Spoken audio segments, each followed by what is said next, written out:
गौतम धर्म भक्ति प्रेम भानु चंद्र ये प्रेम श्री स्वामी मुक्ति दया पूर्ण अज्ञान की निरंतरम ज्ञानंजना तस्मै श्री गुरुवे नमः तस्मै श्री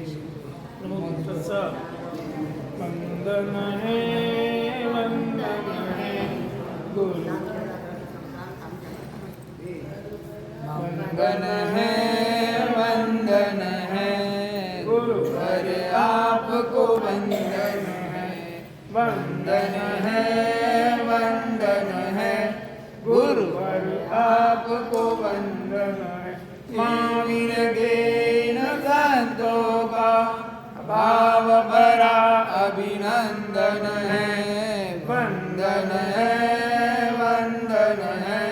गुरुवर आपको वंदन है।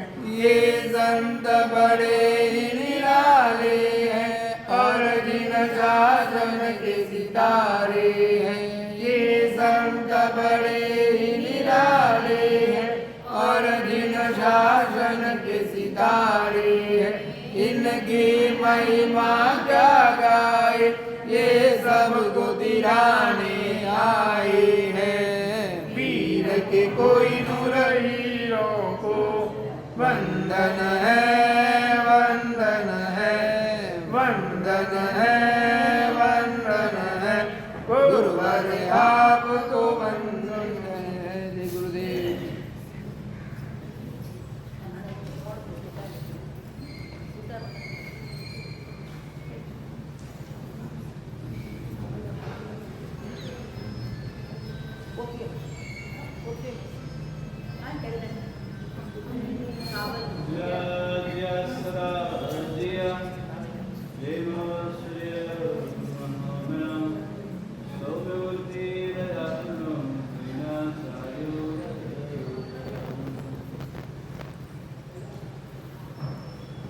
शास्त्रकार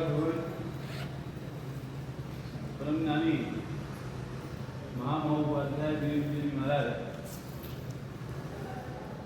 अंतर मन को शुद्ध करने का, अंतर मन के परिणामों को शुद्ध करने के लिए और भाव को शुद्ध करने के लिए यहाँ पर इन भावनाओं के द्वारा एक एक इस संसार के स्वरूप को समझाने का प्रयास, स्वयं की भी बात की और बाह्य की बात कर रहे और अभ्यंतर की भी बात कर रहे हैं। हर एक तरह से हम ये समझाने का प्रयास करते हैं। आप कहीं से भी किसी भी तरह से भी देखो, किसी भी एंगल से आप अपने संसार को चेक करो और ये विचार करो कि सच में किसी भी एंगल से चेक करने के बाद में भी अगर आपको कहीं भी लगता है कि इस संसार में सच में कहीं भी रहने जैसा नहीं है, वो बात यहाँ पर मेरे महाराज कृष्ण में समझाना चाहते कि अपने आप को चेक करो, संसार की विचित्रता को चेक करो, संसार के लोगों को चेक करो, संसार में रहे हुए हर एक विकल्प पदार्थ को चेक करो। हमने जिसको अपना माना, हमने जिसे अपना समझा, हमने जिसे अपने आप का स्वयं का समझा, सब ने हमें कहीं ना कहीं धोखा जरूर दिया है। आखिर में सत्य सिर्फ एक ही बात का है कि संसार में कुछ भी अपना नहीं है। स्वयं अपनी आत्मा को छोड़ के, अपने शुभ परिणाम, अपने शुभ गुणों को छोड़कर इस संसार में कुछ भी अपना नहीं है। बात यहाँ को करते हुए और यहाँ हम शुरुआत करेंगे। यहाँ पे शुरुआत करते हुए शुरुआत में निर्जल भावना की सारी बात बताई और उसके बाद निर्जल भावना के अंदर बड़ी सुंदर सी बात आखिर में करते हुए कहते हैं प्रायश्चित्तम वयावृत्तम स्वाध्यायम विनयम च कायोत्सर्गम शुभ ध्यानम अभ्यंतरविदं च विभा। यानी कि प्रायश्चित, व्यावृत, स्वाध्याय, विनय और कायोत्सर्ग और शुभ ध्यान अभ्यंतर, ये अभ्यंतर के ऐसे तत्व है जिनके द्वारा कर्मों को हम तोड़ सकते हैं, जिनके द्वारा सायं कर्मों को नाश कर सकते हैं। वो बात यहाँ पर करते हुए कहते हैं समयति तापम गमयति पापम गमयति मानस हंसम हरति विमोहम दुराग्रहम तप इति विदिता समझ।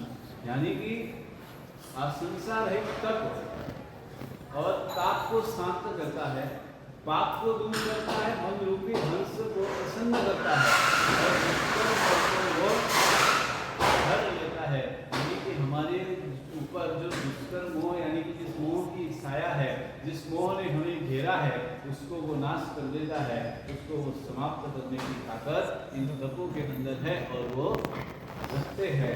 यहाँ दूसरी बात की आप विचार करो, समझना है संयम कमला कारण ज्वलम शिव सुख सत्य कारम चिंतनम चिंतामणि मराध्यम तप यह वारम वारम। यानी कि आपके जीवन के अंदर तब संयम रूपी लक्ष्मी का एक वशीकरण है, निर्मल मोक्ष का जो वचन देता है, इच्छाओं को जो पूर्ण करने में चिंतामणि है।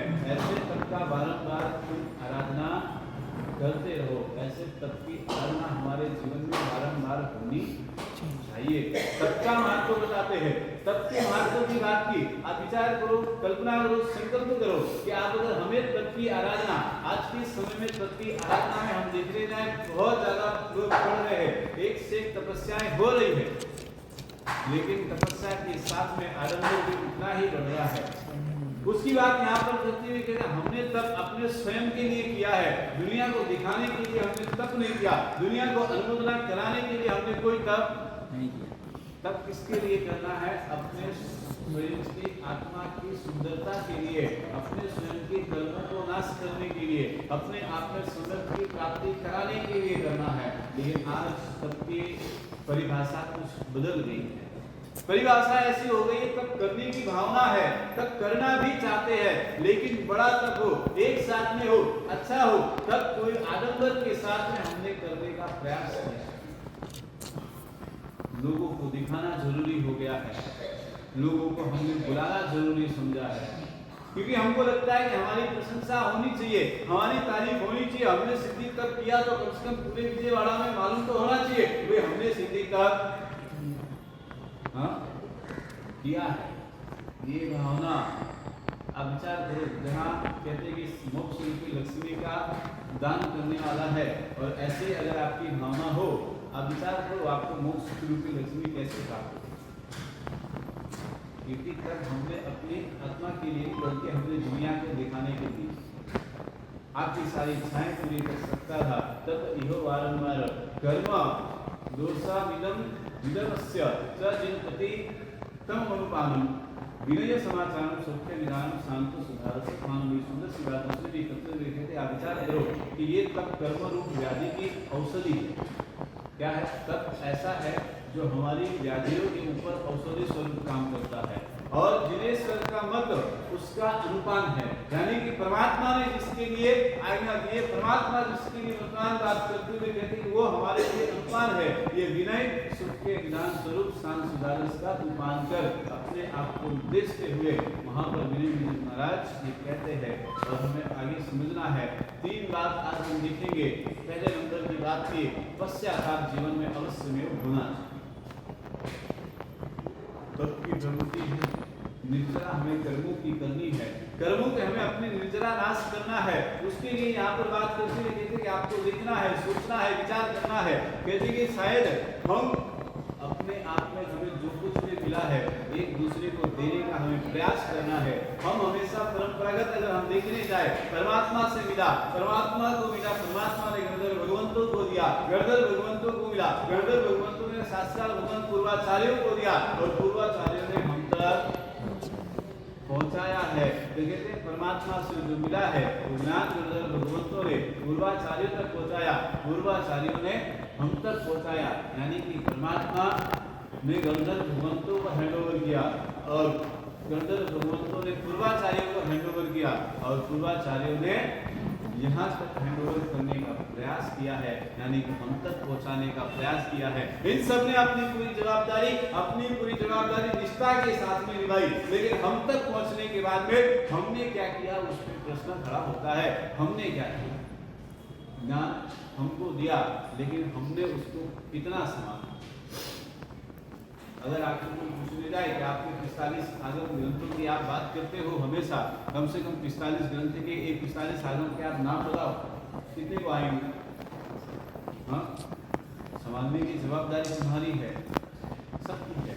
तो यहाँ पर बात करते हुए आप विचार करो, ये ग्रहण पहली बात की भाई किया वो ज्ञान की परमात्मा का जो था वो संदेश था, और ग्रहण करो, मानो या ना मानो तुम्हारी मर्जी। अब इसमें भी बात है, मानना या नहीं मानना तुम्हारी व्यक्तिगत मर्जी है, लेकिन समझना तो तुमको अवश्य में पड़ेगा।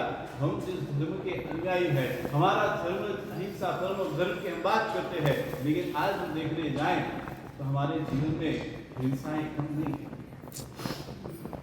बात हम यहाँ पे करेंगे पश्चाताप और प्रायश्चित और प्रत्याख्यान, तीन बात हमें आज समझना है।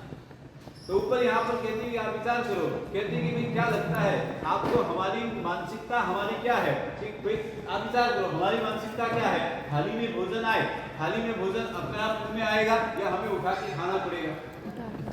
हाँ, थाली में भोजन आने के बाद में हमें हाथ का उपयोग करना पड़ता है, करना पड़ता है नहीं करना पड़ता? हाँ, अगर खाली थाली में ऐसे ही भोजन आ जाए और आप खाली ऐसे उसके सामने बैठ जाओ, आपका पेट भर सकता है क्या? नहीं। क्या होगा? नहीं हो सकता। तो उसी तरह से कहते हैं कि अगर खाली हाथ अपना हमें अपने हाथ का उपयोग वहां पर करना पड़ेगा। मुंह से आप विचार करो कि भाई अगर हमें उसको हाथ में लेना पड़ेगा, हाथ में लेने के बाद मुंह में डालना पड़ेगा, मुंह में डालने के बाद तो उसकी प्रोसेस करनी पड़ेगी, तब जाकर के उसका परिणाम मिलेगा। तो आपको ये विचार करके सोचना है कि मैंने पहले भी कहा था कि जिस लोगों की वजह से हमारी थाली में रोटी आई है उनको हम कितनी बार याद करते हैं? हाँ,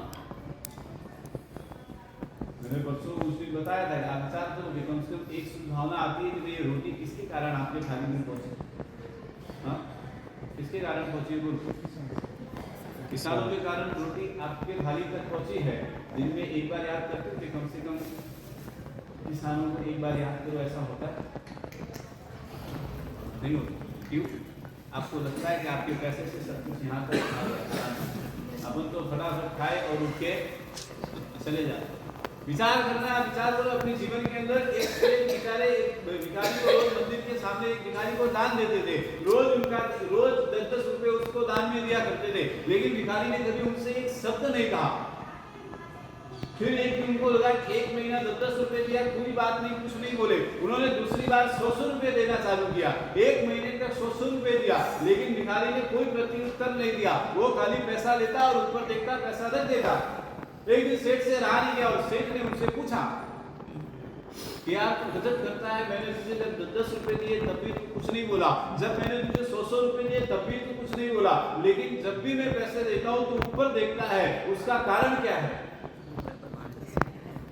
और उस समय पर भिखारी ने सेठ को बता दिया, नहीं मुझे आज तुझे बताना पड़ेगा, ये कारण ऐसा क्या, तू जरूर बोलता है, कुछ तो बोलता है, क्या बोलता है वो पता नहीं है, लेकिन ऊपर देखकर तेरे होठ हिलते हैं, इतना तो समझ में आता है कि कुछ बोलता तो अवश्य में है। हमारी सोच में क्या आएगा, हमें क्या लगता है वही वहां पर। और भिखारी ने बता दिया कि भाई सेठ, आपने देखा होगा जब भी आप मुझे पैसे देते हो तब मैं हमेशा ऊपर की ओर देख करके पैसा नीचे रखता हूँ, और मैं एक ही प्रार्थना करता हूँ, भगवान जिसने मुझे दिया है उसके वहां पे कभी कमी मत करना।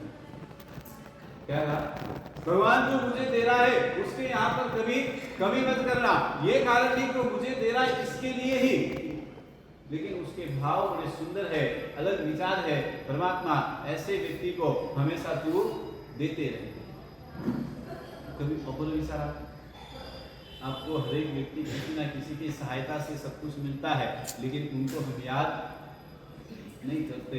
यहाँ पर आप विचार करो, सोचना है कि भाई परमात्मा से जो मिला है वो हमें यहाँ तक मिला है। आप विचार करना है कि भाई आपको जड़ और चेतन दोनों में से एक को चुनना है, आप किसको चुनेंगे? हाँ, जड़ को या चेतन को? हमारी चॉइस क्या होनी चाहिए? जड़ या चेतन? हम चेतन को चुनेंगे क्योंकि हमें चेतन से लगाव है, लेकिन आज के समय में परिस्थिति कैसी है, हमें जड़ ज्यादा पसंद है, चेतन बहुत कम पसंद है। चेतन की चिंता हो तो परिणाम कुछ और हो, जड़ की चिंता है इसलिए परिणाम कुछ और है। आप विचार करो, कहते हैं कि आपके पास एक गाड़ी है, आप एक मर्सिडीज गाड़ी लेकर के आए, आप एक मर्सिडीज गाड़ी के अंदर 24 घंटे बैठे रहो और उसी गाड़ी का आप ध्यान रखो, उस गाड़ी में से दूसरी गाड़ी बनती बनेगी? क्यों? हम चिंतन उसी का करते हैं। गाड़ी को आप दिन में 3 बार साफ कराएंगे, उसको अच्छा रखेंगे, उसको धुलाएंगे, उसको बढ़िया करेंगे, अच्छे से चलाएंगे, संभालेंगे। उसमें आप विचार करो कि आपको एक बात तो सोचना पड़ेगा कि भाई जड़ की पदार्थ जो चीज है वो विकासशील तो नहीं। विकासशील तो क्या है? हमारी आत्मा है। जहां हमारी ग्रोथ हो उस चीज को हम समझते हैं, उस चीज को हम पकड़ते हैं। हमें अपनी आत्मा का विकास करना है, हमें अपने स्वयं की ग्रोथ करना है, वो हमें सोचना पड़ेगा। तो उसकी बात यहाँ पर करते हुए कहते हैं हमने किया क्या है। आज तक हम देखने जाए तो कहते हैं कि हमने जड़ तत्वों पर, कहते हैं जड़ तत्व जो है वो स्टेबल स्थिर रह जाता है। जड़ तत्व क्या है?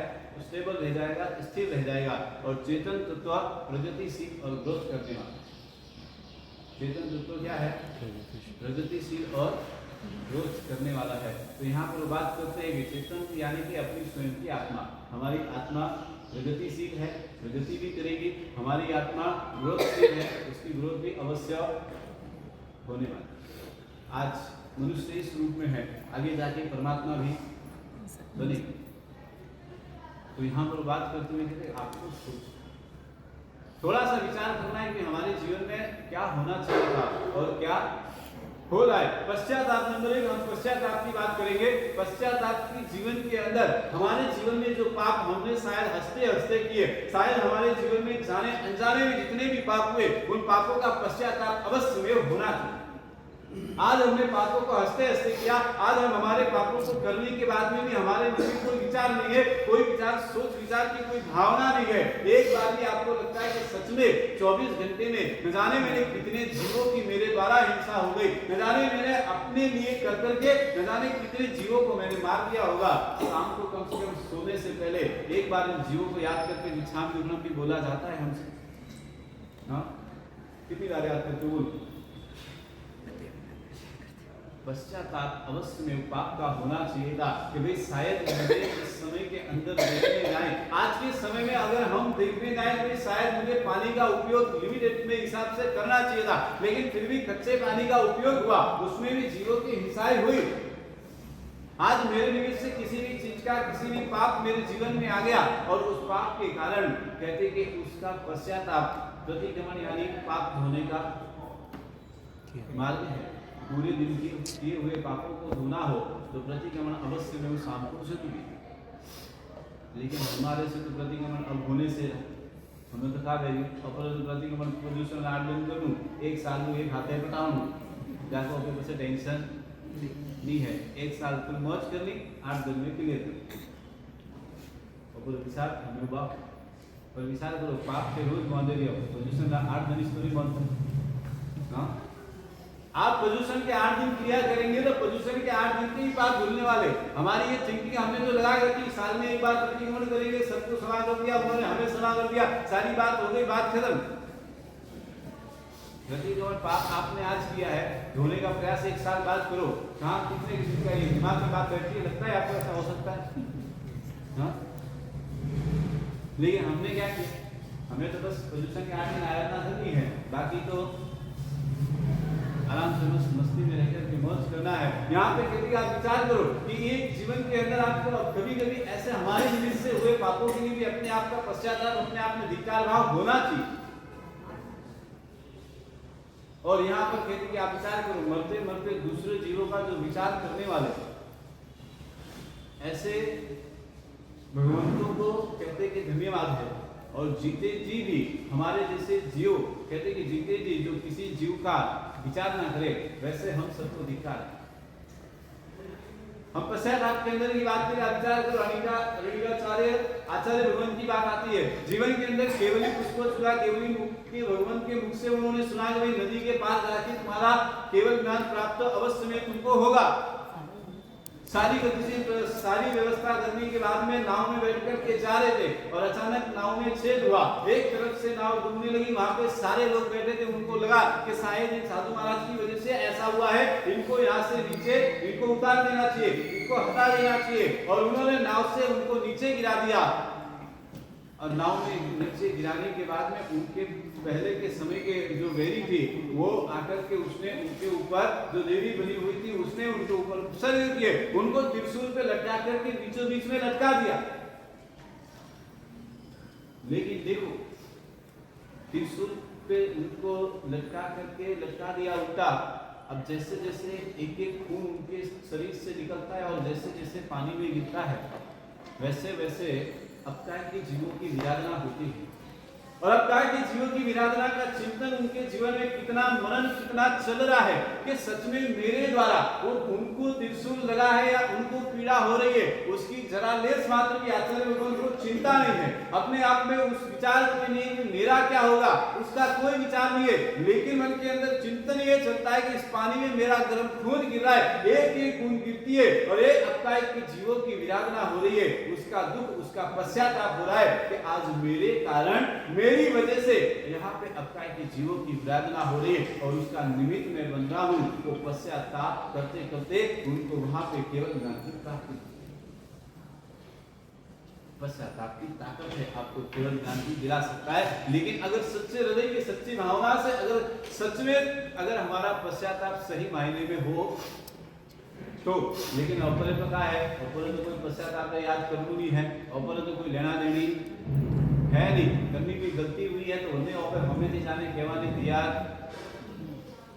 नहीं रहता। तो वहां तो बात खत्म नहीं कहती, इसलिए कहा कि जीते जी भी दूसरे जीवों का विचार ना करने वाले वैसे हमें धिक्कार है, और मरते मरते भी अपकाय के जीवों का विचार करने वाले आचार्य भगवान को धन्यवाद। सोचना है। दूसरे नंबर पे बात करते हुए कहते हैं पश्चाताप की भावना इस प्रकार होनी चाहिए। थोड़े समय पहले की बात है, एक बार ऐसा हुआ, एक माझी तुलसी के मन शाम को हुआ और उसके बाद में उनके पांव के नीचे एक मेढक मर गया। रास्ते में जा रहे थे और अचानक उनके पांव के नीचे एक मेढक आया और मृत्यु हो गई। सामान्यतः हम क्या सोचेंगे कि चलो ठीक है मेढक की मृत्यु हो गई, कोई बात नहीं, कोई आखिर जाके इंसान मांग लेंगे, उसकी आलोचना ले लेंगे, उसके लिए पश्चाताप कर लेंगे। और उनके जीवन के अंदर वो मेढक मरने के बाद में उनके जीवन में उन्होंने देखा कि मेरे से ये पाप हो गया, उस पाप के लिए निरंतर कम से कम रोज प्रतिक्रमण में उसे याद करके कि रोज उसकी माफी मांगते, रोज उसके लिए पश्चाताप करते कि मेरे जीवन में ऐसी विराधना वैसे भी चल रही थी और अचानक ये विराधना और बढ़ गई, इसका पाप और लग गया। निरंतर उसका चिंतन करते करते पश्चाताप करते करते आखिर में अपने जीवन में कहते हैं कि अपने जीवन में परिणाम उन्होंने ये लाया कि पश्चाताप उसका इतना दुख रोज कम से कम एक बार तो उस चीज को लेकर के उसका चिंतन प्रतिक्रमण के बाद मिनिमम 5 मिनट करते कि मेरे से इस गलती की वजह से इस जीव की हत्या हुई, हम क्या करेंगे? थोड़े दिन हम शायद उसको माफी मांग लेंगे, पूजा बढ़ा देंगे, निछान पूर्ण कर देंगे, आलोचना ले लेंगे और भूल जाएंगे। उनके जीवन में उन्होंने एक जीव के मरने के बाद में नक्की कर दिया, जीवन में नियम ले लिया, इस जीव की हिंसा मेरी वजह से हो गई और उसके लिए मेरे जीवन में कुछ होना चाहिए, इसलिए उससे सारी मिठाइयों का त्याग कर दिया। आलोचना गुरु महाराज ने जो दी वो पूरी की वो बात अलग है, लेकिन फिर भी इस गलती मेरे से ऐसी हो गई, उस गलती का पश्चाताप से कभी हमारे जीवन में लगता है कि हमको ऐसा होना चाहिए। परिणाम बदलने, सोच हमारी बदले तो परिणाम अवश्य बदले। और यहाँ पर कहते हैं कि दूसरे नंबर की बात की प्रायश्चित की बात करते, जीवन में हुई भूल का गीतार्थ भगवंतों के पास में जाकर के हमें अवश्य में प्रायश्चित लेना चाहिए। उसमें व्यक्तिगत हमने जितने भी पाप किए वो पाप वहां पर जाकर के ज्ञानी भगवंत गीतार्थ भगवान गंभीर भगवान के पास जाकर के उस सबका प्रायश्चित लेना चाहिए। गुरु महाराज जो आदेश करे उस प्रायश्चित का कहते हैं कि अवश्य में अवश्य पालन होना चाहिए।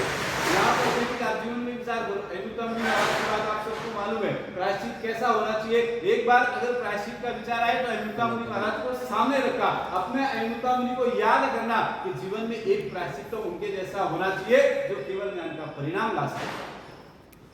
पापों का प्रायश्चित करना है, लेकिन खाली ऊपर ऊपर से प्रायश्चित करने से कुछ भी मिलने वाला नहीं है। अमृता मुनि महाराज अगर हल्के में लेते कि भाई चलो ठीक है एक बार किया उसमें कौन सी बड़ी बात हो गई, तो एक बार खाली नॉर्मली एरिया वैया परमात्मा ने मुझसे खाली एक ही बात कहा था भाई तुमको एरिया वैया करना है, बाकी कुछ भी करने की जरूरत नहीं है।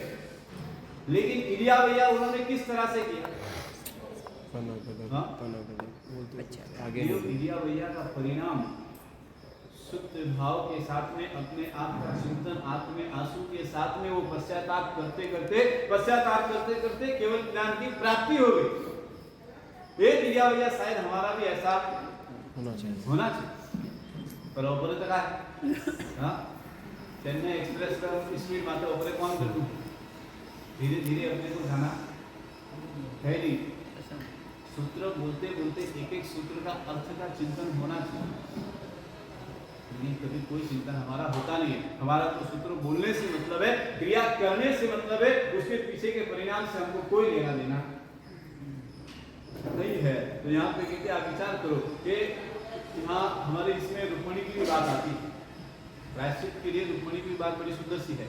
आप सबने शायद सुना होगा, तो आपको ध्यान में होगा, राजकुमारी रुक्मिणी के जीवन के अंदर भी ऐसी बातें हैं। कहते हैं कि उनके जीवन में इतना उन्होंने सब कुछ था, सब चीज थी, इतना रूप सौंदर्य सब कुछ, राज दरबार सब कुछ था, किसी चीज की कोई कमी नहीं थी। लेकिन कहते हैं कि वो उनके लिए बात कही जाती है कि इनको जीवन में कभी भी कोई विकार की भावना नहीं है, एकदम शुद्ध भाव में जीवन इनका चलता है। लेकिन एक दरबार के अंदर एक बार शिव संधान करके एक ईवान आया और उस ईवान को देखने के बाद इनके मन के भाव के परिणाम होते हैं। शिव संधान जो ईवान था वो समझ गया और उसने वो नगर छोड़ दिया। नगर छोड़ा, अभी उसको शॉर्ट में लेंगे थोड़ा, वहां पे देखिए उसने नगर छोड़ दिया। नगर छोड़कर दूसरे नगर में चले गया और राजकुमारी को लगा कि वो दूसरे नगर में वहां जाना चाहिए और वहां पर गया। लेकिन ईवान को जब पता चला समाचार मिले दूसरे राज्य में जाकर के थोड़े दिन अपने जीवन को बिता करके उसने सोचा कि अब इस तरह से मैं यहाँ पे रहूंगा तो शायद मेरे लिए परिणाम अच्छा नहीं होगा और उसने संयम जीवन अंगीकार किया। उसने क्या किया? दीक्षा ले ली। रुक्मिणी वहां पर और वहां पर जाकर के उनका मिलना हुआ और उन्होंने देखा और ये परिणाम दूसरी बात थी उनको भी। आप विचार करो, वहां पर जब उन्होंने जो गलत भावना रखी वहां पर उनको पता चला और उन्होंने वहां पर प्रायश्चित स्वरूप में भी झूठ बोला कि नहीं मेरी ऐसी कोई भावना नहीं थी, मैं तो सिर्फ खाली इस ईवान की परीक्षा कर ली थी। और उनको वो पता नहीं था कि वो ईवान कौन है, वो ईवान ही मुनि भगवंत है, वो ईवान ही साधु है, उनको पता नहीं था। और आखिर में उस मुनि भगवंत ईवान जो बने थे साधु राजकुमार, उन्होंने कहा कि तुमको पता नहीं है, तुमने जो कपट जो बात की वो बात बराबर है, लेकिन वो ईवान साधु जो आज में साधु के रूप में वो ईवान नहीं। और ये बात को सोचते सोचते विचार करो, उनके जीवन में जो पश्चाताप का भाव आया रुक्मिणी के जीवन में, वहां पर उन्होंने भी अपने आप में पश्चाताप करते करते संयम जीवन अंगीकार किया उन्हीं के हाथों से। और संयम जीवन अंगीकार करके पश्चाताप करते करते अवधि ज्ञान की प्राप्ति, अवधि ज्ञान की प्राप्ति साधु भगवान विचार करना है। पश्चाताप इनका हुआ लेकिन उनके परिणाम शुद्ध से उनको अवधि ज्ञान की वहां पे प्राप्ति हो गई। अनशन करके रुक्मिणी ने भी साध्वी जीवन स्वीकार किया। प्रायश्चित में माया किया, परीक्षा के लिए नहीं बोला, खाली इतना ही कहा कि मैं तो सिर्फ परीक्षा कर रही थी। और रुक्मिणी का क्या हुआ? 1 लाख गो संसार बढ़ गया। जीवन में प्रायश्चित शुद्ध भाव से शुद्धता के साथ में होना चाहिए था। तीसरे नंबर की बात करते हुए कहते प्रत्याख्यान हमारे जीवन में जरूरी है। पहले नंबर की बात की कि पश्चाताप, दूसरे नंबर में बात की प्रायश्चित और तीसरे नंबर में बात करते हैं प्रत्याख्यान। जिन वाणी जीवन में जिन वाणी सुनने के लिए व्याख्यान जरूरी है। शास्त्रकार लोगों के लिए भाई आपको एक बात समझना पड़ेगा, जिनवाणी सुनने के लिए व्याख्यान जरूरी है और जीवन में जिनवाणी उतारने के लिए प्रत्याख्यान अवश्य जरूरी है। समझ में आया? जीवन में जिनवाणी सुनने के लिए व्याख्यान जरूरी है और जीवन में जिनवाणी उतारने के लिए प्रत्याख्यान भी जरूरी है। कितने दिन हम सब अपने विचार करो, आप इतने दिनों से जिनवाणी का श्रवण कर रहे, इतने दिनों से अनेक महापुरुष आए, अनेक महापुरुषों के मुख के द्वारा वाणी आपने सुनी जिनवाणी, लेकिन आज तक आपको परिणाम क्या मिला? आज तक आपने उतारा कितना? कोई आपसे पूछे? जिनवाणी तो दूर सुनते हो, प्रवचन सुनने जाते हैं, लेकिन प्रवचन सुनने के बाद में अपने जीवन में हमने कितना उतारा? हाँ, कितना सुधरे? तुम बोलो। सुनने के बाद में भी हमने सुधरने के लिए तैयार नहीं है। कहते प्रत्याख्यान पचखान, प्रतिज्ञा पचखान से मन मजबूत बनता है और बहुत सारे पापों से हम बच सकते हैं। जीवन में एक पचखान, एक नियम, एक प्रतिज्ञा क्या परिणाम ला सकता है? और यहाँ पे देखिए प्रतिज्ञा की हमें सही में अगर जानना है, प्रतिज्ञा को समझना है, आप विचार करो, आपके जीवन में चौबियार करने का प्रश्न था। अगर आपको किसी दोस्त की शादी में आपको जाना पड़ा और दोस्त की शादी में आप गए, वहां पे आपको लगा कि रात को इतनी सारी मस्ती, इतना सारा खाना है, इतनी सारी रिसेप्शन, इतना सुंदर है और आपको वहां पर खाने का मौका ना मिले, आप क्या सोचेंगे? आपके मन में थोड़ा बहुत तो लगेगा कि फालतू में यार अगर ये प्रतिज्ञा ना ली होती, ये चौबियार का प्रश्न ना लिया होता, शायद ये चौबियार का प्रश्न हमारे जीवन में ना होता तो कितना अच्छा होता। यह सोचने की कम से कम अच्छी बात है। भगवान की कृपा से आज चौबियार का प्रश्न है, रात्रि भोजन का त्याग, रात्रि भोजन के पाप से बच जाएंगे। क्या सोचोगे तुम दोनों में से? क्या सोचोगे? सोचना क्या है? दूसरा क्या विचार करिए? खाली नॉर्मली बात ये प्रैक्टिकली हो से विचार करेंगे हम कि सही मायने में हृदय की माया और मानस के सही में हकीकत में ऊपर एक बात रहना, हमारी सोच कैसे होनी चाहिए थी उसकी बात हमारे यहाँ पे होगी। लेकिन वहाँ पे हमारी सोच जब एक साथ में सारे दोस्त आपके एक साथ में खा रहे, सारा फ्रेंड सर्कल आपके एक साथ में है, फिर उन्हें खाली बेटा उन्हें फोटो भारे दिया, कितनी मजा आ रहा है। हाँ क्या बिल्कुल अच्छी लगी नहीं जा रहा। हाँ हमारे व्यापार में चौबियार का प्रश्न है और भरत भाई बस आराम से खा ले, कितना अच्छा लगता है। क्या लगी बोलो? विचार आगे क्या विचार है? प्रतिज्ञा औपरी अगर पक्की है, ये सोचने का नियम प्रतिज्ञा नहीं भी होती तो अच्छा था। पहला विचार तो यही आएगा क्योंकि वहाँ पर और कोई याद कराने वाला तो है नहीं, हमारे साथ तो है नहीं, याद कराएंगे विचार जरूर। लेकिन कहते विचार करना है कि अपन विचार करो, हम कभी आप कहीं हिल स्टेशन पे जाओ या आप कहीं घूमने जाते हैं, आप किसी देश में जाओ या किसी राज्य में कहीं भी जाओ, अच्छी जगह पे जाओ, आपने 10 दिन के लिए रूम बुकिंग किया है, आप 10 दिन घूमने उस जगह पर गए हैं, लेकिन 10 दिन घूमने के बजाय आपने रूम 10 दिन के बुकिंग किया, आसपास के सारी जगह पे आप घूम कर आए और वहां पर रहे मात्र खाली 3 दिन, भाड़ा आप खाली 3 दिन का देंगे या 10 दिन का देंगे? 10 दिन का। हाँ 10 दिन तो भाड़ू देना पड़ी गई। बड़े सारी जीव को मैं तो ये नहीं हाथ तो मैं यूज किया है, 3 दिन में दिया तो 3 दिन में भाड़ू देना, ठीक है मजा आ गया। हाँ जिंदगी जो मिली है ना वो भी बड़ी सुंदर जिंदगी है।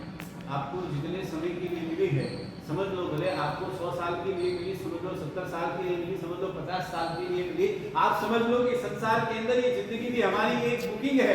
इतने साल अगर मिली है इसका भाड़ा भी आपको पूरा पूरा चुकाना पड़ेगा। और औपे में क्या करो, 24 घंटा रवाई, 1 घंटा धर्म आराधना, 2 घंटा री धर्म आराधना, बाकी पसे पूरा दिन फरी छरिया हो। हाँ तो पसे देखो कि भाड़ू पसे खाली उतरू ज देणु, टीचर मजा आवी, पूरी जिंदगी भाड़ू तो चुकावणु पड़ी। हाँ चुकाना तो पड़ेगा ना, बस 2 घंटा की आराधना की फिर हमें आ कहाँ तक पहुंचेंगे? यहाँ वो बात करके आपको सोचना है, विचार करना है कि लक्ष्य अगर एक बार ऐसा हुआ, पांडव और नारद सब एक साथ में बैठे हुए थे और द्रौपदी को लेकर के थोड़ा सा झगड़ा हो गया और द्रौपदी का झगड़ा ऐसा हुआ कि सब लोग आए, नारद जी भी पीछे से आए, लेकिन द्रौपदी ने सबका स्वागत किया, नारद का स्वागत नहीं किया। नारद जी का स्वागत नहीं किया, उनको बुरा लग गया और उन्होंने जाकर के पद्मोत्तर राजा के सामने द्रौपदी के स्वरूप की वहां पर उन्होंने प्रशंसा कर दी। अब दोनों के बीच में युद्ध हो गया। युद्ध का परिणाम ऐसा हुआ और आखिर में जब कहते कि सब यहाँ पे सील रक्षा के लिए युद्ध का परिणाम है, युद्ध करना है, युद्ध भी हुआ, आखिर में हार गए और वापस आए तो श्री कृष्ण के पास जाकर के पूछा कि भाई ऐसा हुआ और हम युद्ध में हार गए। और श्री कृष्ण ने इतना ही कहा कि तुम्हारा लक्ष्य क्या था पहले वो बोलो। और पांडवों ने बता दिया कि लक्ष्य हमारा यही था, हारेंगे या जीतेंगे, हारेंगे या जीतेंगे, यही लक्ष्य था। और श्री कृष्ण ने कहा कि तुम्हारा लक्ष्य पहली बात तो कच्चा है, तुम्हारा देह ही कच्चा है, तुम्हारा निर्णय ही कच्चा है कि हारेंगे या जीतेंगे। अगर सोच तुम्हारी ये होती कि हम जीत कर ही वापस आएंगे, हम जीतेंगे ही, तो ये परिणाम नहीं आता। और दूसरे दिन युद्ध शुरू हुआ, निर्णय किया आज तो जीत के ही आएंगे और शाम तक जीत के वापस आए। अगर हमारे जीवन में इस लक्ष्य को हम अगर सही तरीके से दिशा दे दे, हमारे जीवन में ये हो जाए कि हमें जितना जीवन मिला है, इस जीवन में कम से कम एक बार तो हमें इस मोक्ष की प्राप्ति करनी है।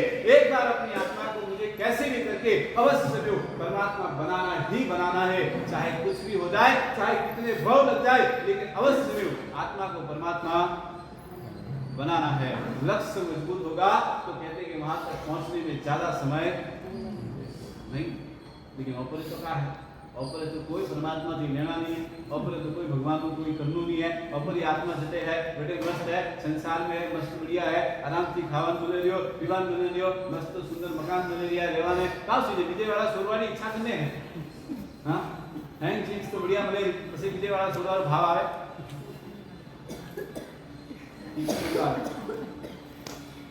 तो उसके लिए बड़ी सुंदर सी बात की कि कायर बन के घूमे भटकना नहीं है, एक निर्णय निर्णय भावना के अंदर एक सूत्र पक्का करो, कायर बन के घूमे भटकना नहीं है, बहादुर बन के पापों से अटकना है। क्या करना है? कायर बन के घूमे भटकना नहीं है, बहादुर बन के पापों से अटकना है।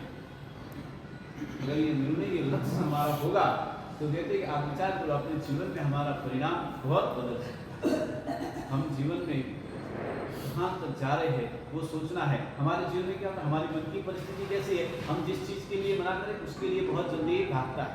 ये हमारे मन की परिस्थिति है। दुनिया की परिस्थिति ऐसी, दुनिया में जिस कार्य के लिए मना किया जाए उस कार्य को लोग करने के लिए बहुत जल्दी तैयार होते हैं, भले अच्छा हो या बुरा हो, लेकिन तैयार जरूर थे। जो काम आपको मना किया जाए वो काम आप पहले करें। एक बार ऐसा हुआ, मुल्ला नसरुद्दीन ने बड़ा सुंदर सा घर बनाया, बहुत अच्छा घर बनाया, और इतना सुंदर घर बनाने के बाद उसका उद्घाटन किया, पूरे गांव को बुलाया, सब कुछ एकदम बढ़िया, सबने तारीफ की, सब कुछ अच्छा हुआ। लेकिन एक समय थोड़ी दिन के बाद में ऐसा हुआ कि मुल्ला नसरुद्दीन के घर के आगे वहां पर एक दीवार पर उन्होंने लिखा कि यहाँ पे थूकना मना है, यहाँ पर थूकना मना है। और थूकना मना है वह लिखने के बाद में सारे गांव के लोग वहीं पर थूकने के लिए जाने लगे, वहीं थूकने लगे। मुल्ला नसरुद्दीन रोज सोचने लगे यार इतना बढ़िया 10 करोड़ का घर बनाइयो, अच्छी मेहनत की थी, है घर तो मस्त बढ़िया फर्नीचर लगाइयो, और हैं जना एक अंकल जा रहे थे, उनको पकड़ लिया मुल्ला नसरुद्दीन, नहीं तुमने यहाँ पे तुम रोज थूकते थे, आज नहीं थूकने, आज तो तुमको यहाँ पे थूकना पड़ेगा, आज कैसे भी करके तुम्हें यहाँ थूक के बिना जाने नहीं दूंगा। उन्होंने कहा अरे यार गजब करते, मेरी मर्जी, थूकू ना थूकी मेरी मर्जी, तू बोले ऐसा नहीं चलेगा। मतलब क्या है, हिंदुस्तान के लोगों की दशा ऐसी। हम विचार करें ना, मन के लिए निषेध ही निमंत्रण होता है। हम मन के, अगर हमारी मन की दशा को, हमारी सोच को देखने जाए तो वहां पर कहते हैं कि भाई हमारी मर्जी है, तू कौन है मन केवा वालों के मुखाराटे तू। हाँ कह रहे ना, इसलिए कहा कि मन के लिए निषेध जो है वो निमंत्रण है। जिस चीज के लिए तुम मना करोगे उसको अवश्य में वो करने के लिए जाएगा ही जाएगा, लेकिन जिसके लिए तुम सामने से आमंत्रण दोगे ना उसके लिए वो कम जाएगा। तो परिणाम ये समझना है। हमारे यहाँ पे एक शब्द आता है, जम सक गई तम खेणी, जम सक गई तम खेणी। जैन दर्शन ये कहता है, जैन दर्शन में बात कीजिए कि जितनी शक्ति है उतना करो। क्या कहा? जितनी शक्ति है उतना करो। मैं अपने शब्दों में कहूं तो ये कहता हूं उतना हमें विचार करना है। हम अगर अपने तरफ से देखने जाए, हमारी तरफ से देखने जाए, मेरी बात मानो तो मैं कहता हूं इतना दान मत करो, कहते कि इतना दान मत करो कि किराए के घर में रहना पड़े, किराए के घर में रहना पड़े, किराए के मकान में रहना पड़े, और इतना संग्रामी मत करो कि नरक में जाना। बात समझ में आई? इतना संग्रामी मत करो कि नरक में जाना पड़े। अवश्य परिणाम कहते कि आप विचार हमें सोचना है और हमें समझने की हमें जरूरत है। हमारे जीवन के अंदर आज हमारे घर, आज हमारा परिणाम, हमारे घर की हम दशा देखने जाए, हमारा घर कैसा हो गया, हमारे घर कहां पर हो गए। आज हमारे घर का बेस्ट लोकेशन भी हमको पता नहीं होता, हमारा घर कहां है। शास्त्रकार भगवान उसके लिए भी आपको बात बताते हैं कि आपका घर किस जगह पे होना चाहिए था। उसके लिए उपदेश प्रसाद के अंदर शास्त्रकार भगवान ने बात की है कि आपका घर का लोकेशन कैसा होना चाहिए, किस जगह पे आपका घर होना चाहिए। और आज हमारे घर की दशा क्या है, समझना, विचार करना है। नंबर 1 पहली बात की, उपदेश प्रसाद के अंदर धर्मदास गणि विजय जी महाराज ने ये बात की कि भाई प्रभु का शासन प्राप्त हुआ, और प्रभु का शासन प्राप्त करने के बाद में हमारा घर, हमारा लोकेशन कैसा होना चाहिए। आज हम हमारे घर को, हमारी लोकेशन को अपने आप में कितना दूर लेकर के जाए। और उसमें पहले नंबर की बात की कि जहां प्रभु का मंदिर हो वहां आपका घर होना चाहिए। नंबर 1, जहां आप कहते हैं कि प्रभु का मंदिर है वहां पे आपका घर होना चाहिए। दूसरे नंबर की बात की कि जहां समान धर्मी हो, जहाँ पे समान धर्मी हो, जहाँ समान धर्मी रहते हो, वहाँ पे आपका घर होना चाहिए। तीसरे नंबर की बात की कि जहाँ पोषणशाला होनी चाहिए, जहाँ पे कहते के व्याख्यान हो, जहाँ पे उपाश्रय हो, वहाँ पे आपका घर होना चाहिए था। चौथे नंबर की बात की कि जहाँ पर मुनि भगवंत का आगमन हो, जहाँ पे सुपात्र दान का लाभ अधिकतर मिलता हो, ऐसी जगह पे आपका घर होना चाहिए। अपूर्व घर पे है, हाँ मस्त बढ़िया अपार्टमेंट 5 फ्लोर अतुल मस्त मोटू घर बनायो, हाँ 25 माल में बिल्डिंग है, 20वां माले, 13वां माले, 15वां माले अपूर्व घर।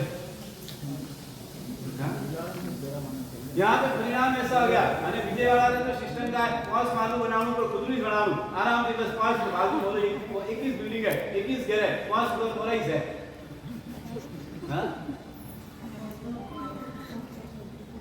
अब विचार करना है। घर प्रभु का मंदिर हो वहाँ, घर उपाश्रय हो वहाँ, घर मुनि भगवंत का आना जाना आगमन हो वहाँ, और घर समान कहते हैं कि समान धर्मी हो वहाँ। हमारा परिणाम क्या है? हमारी सोच, हमें वो सोचना है और विचार करना है आपके जीवन में। कहते कि आपको विचार करना, आपका तो कैसा होना चाहिए। आपके घरों की बात कितनी सुंदर है, आपका तो मस्त आलीशान घर हो, जहाँ पे टीवी हो, जहाँ पे पंखा हो, जहाँ पे लाइट हो। आपका घर कैसा होना चाहिए, जहाँ पे स्विमिंग पूल हो, सारी चीजें आपकी हो, वैसी जगह पे आपका घर होना चाहिए, स्विमिंग पूल होना चाहिए। ये तो संसार में अंदर यूं पासा जुड़ा हो, उनमें पासो सब स्विमिंग पूल सीधे, हाँ इतना तो ऐसे ही संसार में हम डूब चुके हैं और वापस डूबने के लिए हमें स्विमिंग पूल चाहिए। ये हमारे घर की दशा है। हमें अपने जीवन में विचार करना है। आज इस विचार को लेकर के हम आगे बढ़ेंगे। सारी बस इस प्रकार से इस निर्जल भावना के अंदर 3 बातें बताई। पहले नंबर की बात की कि पश्चाताप, दूसरे नंबर की बात की प्रायश्चित, और तीसरे नंबर की बात की कि प्रत्याख्यान हमारे जीवन में होना चाहिए। अनजान चीज कभी खाना नहीं। 5-7 कदम पीछे रह करके हमेशा हमें कहते कि बात करना चाहिए, और कहते राजा की रानी के साथ में कभी व्यभिचार नहीं होना चाहिए, और कौवे का मांस कभी खाना नहीं। इस 4 पॉइंट की बात हम अगले वर्तमान समय से देखेंगे। उस पुण्यशाली इस तरह से इस निर्जल भावना के पाप जो बताए हैं, अपनी आत्मा से इस पापों को धोने के लिए जो निर्जल भावना के अंदर गिने हुए मानने बात बताई, बस उस तरह से हम आगे बढ़े। यही मंगल भावना। और आज का हमारा जो डे है, अष्टवीक का डे चल रहा है, उसके अंदर आज के दिन हम देखने जाए सामायिक हमारी हो चुकी है, लेकिन आज का डे जो है हमारा सामायिक के साथ में एक ध्यान का डे है। सामायिक ध्यान डे के हिसाब से आज हमें इसको मनाना है। आपको यहाँ तो सिर्फ खाली एक सामायिक आप इधर करो तो अच्छी बात है, नहीं भी करते तो आप घर के वहाँ पर भी सामायिक कर सकते हैं। हाँ, आप उत्कृष्ट सामायिक उत्कृष्ट जितना आप ध्यान करेंगे, आपने 1 घंटा ध्यान किया, 2 घंटा किया, 3 घंटा किया, 4 घंटा किया, आज पूरे दिन में जितना ज्यादा ध्यान आपने उत्कृष्ट किया, वो ध्यान करेंगे, वो नाम आपने खादी जी महाराज के पास में लिखा सकते हैं। यहाँ पे हमें अपने स्वरूप को समझना है, अपने स्वरूप को समझने का प्रयास करना है। इसलिए यहाँ पे हम खाली अभी तो 10 मिनट का ध्यान यहाँ पे करेंगे। 10 मिनट की ध्यान अवस्था अपने स्वयं की आत्मा का चिंतन हमें करना है। ध्यान के खाली आंख बंद करके बैठना नहीं है, बल्कि ये विचार करना है कि मैं शुद्ध स्वरूप हूँ, मैं शुद्ध आत्मा हूँ, मैं कहते कि सर्वगुण संपन्न हूँ। इन भावों के साथ में परमात्मा को सामने रख करके विचार करना है कि परमात्मा आपका एक एक कौशल कितना निश्चल, कितना अड़ग था, और आज हमारे एक कौशल की परिस्थिति कैसी है, परमात्मा आपका कौशल कैसा होता था। एक बार चिंतन करना है कि शायद परमात्मा आप जैसी शक्ति हमारे जीवन में आए, और परमात्मा आप जैसी ध्यान अवस्था, आप जैसी गंभीरता हमारे जीवन में आए। उस तरह से हमें ध्यान करते हुए आगे बढ़ना है। सामायिक इसके बाद में आप कर सकते हैं, अभी तो ऑलरेडी आप सामायिक में है इसके लिए, तो उस हिसाब से यहाँ पे हम ध्यान की अवस्था में बैठेंगे। और ध्यान 10 मिनट तक किसी को भी आंखें खोलना नहीं है। पहले नंबर आपको एकदम कट्टार, एकदम सीधा बैठना है, एक दूसरे का स्पर्श ना हो, उस तरह से बैठना है। गुरुदेव प्रेम श्री जी महाराज का ये ध्यान का भी बड़ा सुंदर था। आपको जान के आश्चर्य होगा, एक बार अगर सुबह 9 बजे कार्यक्रम में बैठ जाए, और कार्यक्रम भले फिर 12 बजे तक चले या 1 बजे तक चले या 2 बजे तक चले, उस परिस्थिति में भी अब हम अपराध का पलोटी वालों गए तो पासा हर मंदिर में पर अंदर की मंदिर करो ध्यान अवस्था में अनेक कार्यक्रम में कभी भी बैठा हुआ ध्यान चिंतन में बैठ गया तो 97 ईयर्स की उम्र में भी पग अंदर की बंदे नहीं गए तो ब्रेक पर 5 घंटा जाए कि 6 घंटा जाए एक बोले भी अगर ध्यान में बैठा पुदे एक कार्यक्रम में बैठ गए तो पलोटी चेंज नहीं होती जब तक कार्यक्रम पूरा ना ऐसे गुरुदेव के अष्टदिक के अंदर पुण्यतिथि के अवसर पर हम यहाँ पे कर रहे हैं आप सब एक कतार बैठ जाइए हम 5 बार ओंकार करके फिर ध्यान अवस्था में जाएंगे सामने परमात्मा के चित्र परमात्मा के स्वरूप को लाना है गुरु भगवंत को लाना है और अपने आप में मनन चिंतन जो ऐसा मैंने कहा वैसा आपको करना है बाकी ध्यान तो बहुत अलग चीज है अभी तो उस सब चीजों के लिए हमारे पास समय नहीं है तो हम अभी खाली अपने आप में स्वयं ध्यान करने का प्रयास करेंगे तो सभी कतार बैठ एक दूसरे को स्पर्श ना हो उस हिसाब से बैठना बोलो भाई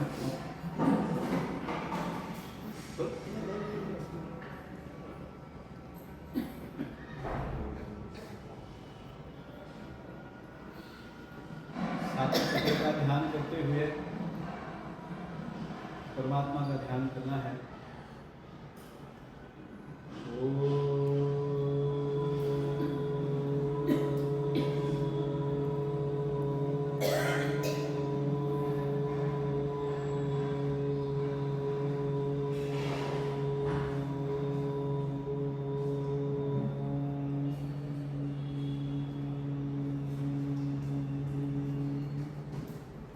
सभी बोलना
सिर्फ खाली चिंतन करना है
कोई तो नहीं ना एक